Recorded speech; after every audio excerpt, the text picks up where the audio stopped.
Thampanoor railway സ്റ്റേഷനിൽ crane railway ട്രാക്കിലേക്ക് മറിഞ്ഞ അപകടം. പുതിയ കെട്ടിടം പണിയുന്നിടത്താണ് അപകടമുണ്ടായത്. നൗഫൽ ഞങ്ങളുടെ പ്രതിനിധി ചെയ്തത്. നൗഫൽ, എങ്ങനെയായിരുന്നു അപകടം? ഇപ്പോഴത്തെ സ്ഥിതി എന്താണ്? ട്രെയിൻ തടസ്സപ്പെടുന്നുണ്ടോ യാത്ര?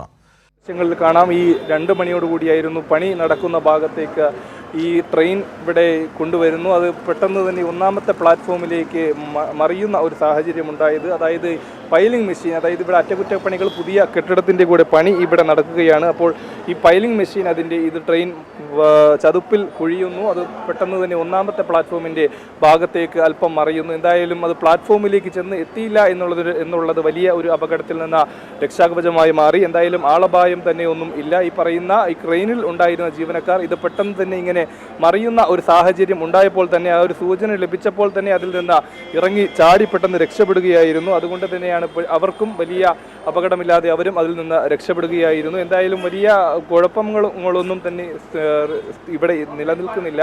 അതിൻ്റെ ഭാഗമായി തന്നെ ഇപ്പോൾ മറ്റൊരു ക്രെയിൻ എത്തിച്ചുകൊണ്ട് ഇത് പഴയ നിലയിലേക്ക് മറിഞ്ഞ ക്രെയിൻ തിരിച്ച് പഴയ നിലയിലേക്ക് എത്തിക്കാൻ വേണ്ടിയുള്ള ഒരു ക്രമീകരണങ്ങൾ കൂടിയാണ് ഇവിടെ നടക്കുന്നത്. ഈ റെയിൽവേ സ്റ്റേഷൻ്റെ നവീകരണ പ്രവർത്തനങ്ങൾ ഇവിടെ നമുക്ക് ഈ ദൃശ്യങ്ങളിൽ കാണാം. റെയിൽവേ സ്റ്റേഷൻ്റെ നവീകരണ പ്രവർത്തനങ്ങൾ ഈ ഭാഗത്ത് നടക്കുകയാണ്. അതിൻ്റെ ആവശ്യാർത്ഥം കൊണ്ടുവന്ന ഒരു ക്രെയിനാണ്. അതാണ് ഇപ്പോൾ ആ പൈലിംഗ് മെഷീൻ 1ാമത്തെ പ്ലാറ്റ്ഫോമിലേക്ക്, അതായത് ഇതിനോട് ചേർന്ന് 1ാമത്തെ പ്ലാറ്റ്ഫോമിനോട് ചേർന്നാണ് ഈ ക്രെയിൻ ഇവിടെ പണി നടന്നത്.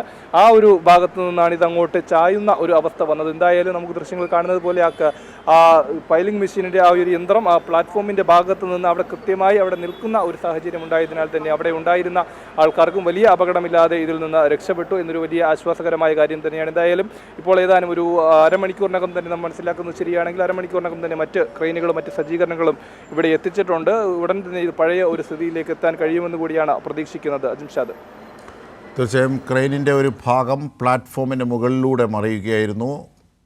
എന്തായാലും യാത്രക്കാർക്കും മറ്റും അപകടമില്ല. കഷ്ടിച്ചാണ് വൻ അപകടം ഒഴിവായത്. ഇതിൻ്റെ ദൃശ്യങ്ങൾ സഹിതമുള്ള വിവരങ്ങളാണ് നൗഫൽ ഞങ്ങളുടെ പ്രതിനിധി നൽകിയത്.